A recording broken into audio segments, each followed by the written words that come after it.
d'orientation rythmée par l'enthousiasme des jeunes étudiants en cours de formation au métier de la santé dans un centre universitaire de la ville de Bafia. Là, nous devons mettre en pratique tout ce que nos enseignants ont bien pu nous inculquer.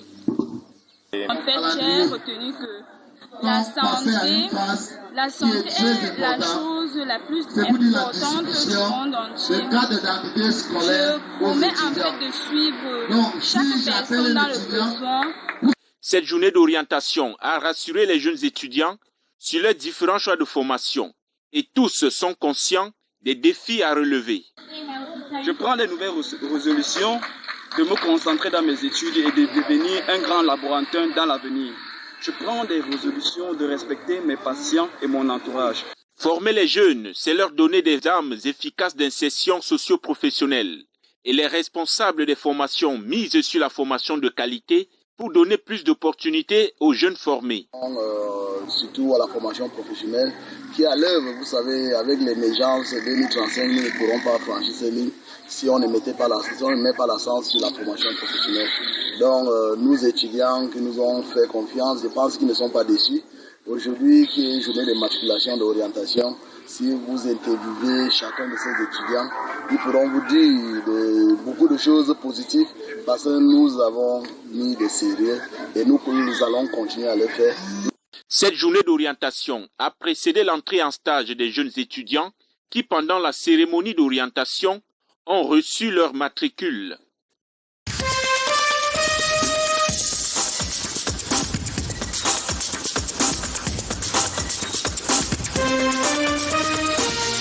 La compagnie de gendarmerie du Mungo Nord est à pied d'œuvre. Par ce déploiement, un premier gang de 5 présumés malfrats qui ont sémé la terreur sur la nationale numéro 5 est présenté à la presse ce jour à la brigade de Mandjo.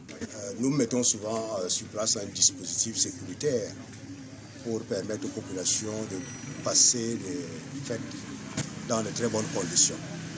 Et vous savez que cette année, ces mesures sont davantage renforcées et intensifiées du fait de l'organisation de la CAN par notre pays. La compagnie de gendarmerie du Mungo Nord a séjourné plusieurs jours dans l'arrondissement de Mandjo, mettant en exécution un mode d'opération qui a permis de mettre la main sur ces présumés malfrats. Les présumés bandits sont tous passés aux aveux. Ils avouent avoir agressé plusieurs personnes, emporté plusieurs objets de valeur, entre autres. Je vais appeler les populations de beaucoup collaborer, parce que sans la population, le renseignement ne peut pas se faire. Que la population donne beaucoup d'informations, que la population collabore avec les autorités. Ainsi, les populations peuvent dormir sereinement, car la gendarmerie est en action.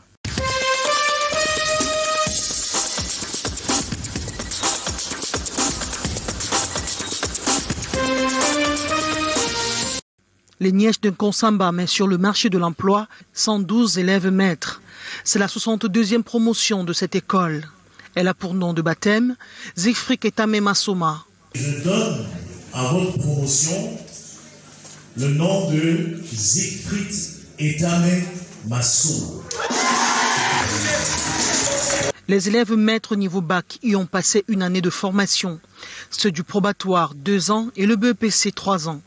Les formateurs rassurent que ces apprenants en fin de formation ont reçu des meilleurs enseignements. C'est que c'est une promotion résiliente liée au contexte de la Covid-19. En ce moment et pendant cette période-là, nous avons mis en application les instructions de Madame le ministre en ce qui concerne le Distant Education. C'est ainsi qu'en dehors de cours présentiels, nos élèves maîtres suivent aussi les cours non présentiels. Et ce qui a œuvré à la contribution de la réussite que nous avons observée ce jour. Les bénéficiaires de différents niveaux de formation manifestent leur gratitude à l'endroit des encadreurs qui ont été à leur côté durant ce cursus. Le Niège m'a transformé, le Niège m'a vraiment formé. Aujourd'hui, je me sens dans ma peau. En tant qu'enseignant, je vois également aujourd'hui, je transmets ce qu'on m'a donné ici à l'Niège, je transmets aussi aux élèves.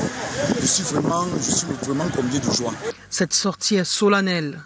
Elle est agrémentée par des sketchs, des poèmes et des parchemins.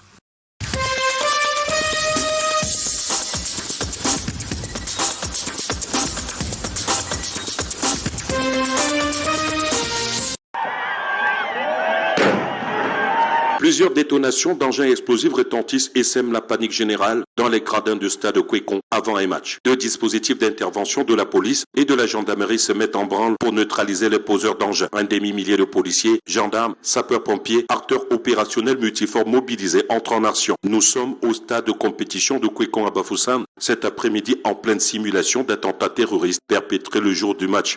Nous avons une détonation, c'est-à-dire une déflagration des engins explosifs improvisés au niveau de la tribune ouest du stade municipal Kwekon. Beaucoup plus au niveau des vomitoires, soit 18 ou 19.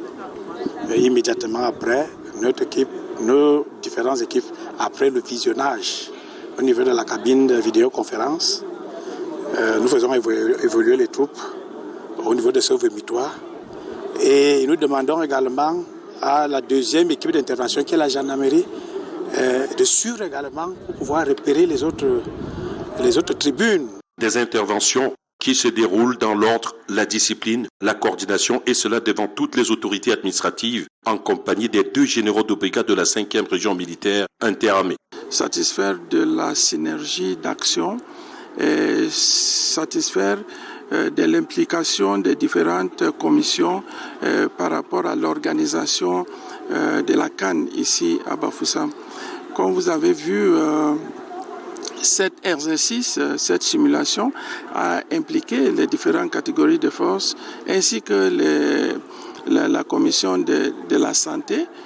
Un exercice de simulation d'attentats pensé, écrit et scénarisé en prélude à la CAN du 9 janvier au 6 février 2022.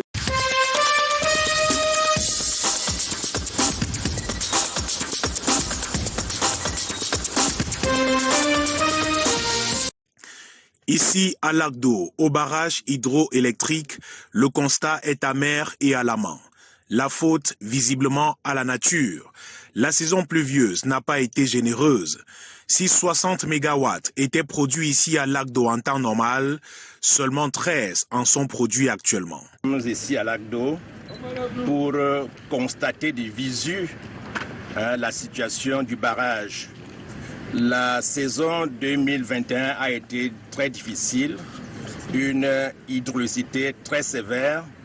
Le barrage n'a reçu qu'un 1,6 milliard de mètres cubes d'eau, alors qu'en hydrologie normale, on s'attendrait à peu près à 4 milliards de mètres cubes d'eau pour pouvoir turbiner et produire 60 MW par jour. Une hydrocité faible qui n'arrange pas les affaires des populations du septentrion, alors que 2 moments importants interviennent. À Guider, le ministre de l'Eau et de l'Énergie explore les pistes de solutions.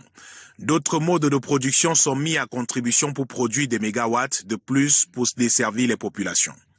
Le chef de l'État a instruit d'explorer au niveau des solutions solaires, et c'est ce qui fait qu'aujourd'hui, la partie septentrionale aura sa première centrale solaire. Celle-ci, elle est modulaire, elle est mobile, on peut la déployer partout dès lors qu'on veut la déplacer. Le membre du gouvernement fait ainsi une annonce très importante pour le réseau interconnecté Nord. Calcul fait, ce seront près de 55 MW qui vont être injectés pour les ménages. Ces différentes dispositions seront pérennes à partir du mois d'avril, rassure Gaston Elondo Essomba.